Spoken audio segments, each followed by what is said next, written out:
So today my KTM 390 adventure finished 10,000 kilometers.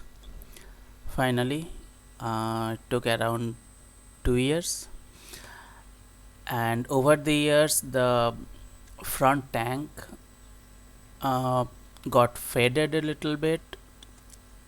The beautiful orange color, it faded slightly due to rain and sun, I guess. So I thought of doing a ceramic coating on top of it. So I took it to Yogi's design studio before aaray checknaka, and they checked the bike. The two people who were there, they checked the bike and said that it will be around 4,500, and that was a little bit too much for me. So I spoke with them because I was under the impression that it will take around 2000 rupees. So they showed me the product that they will put, and probably it's originated from German, I don't know. And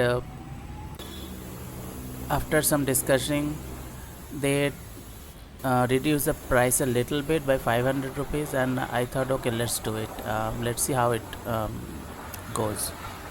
So they started working on it, and here's the video for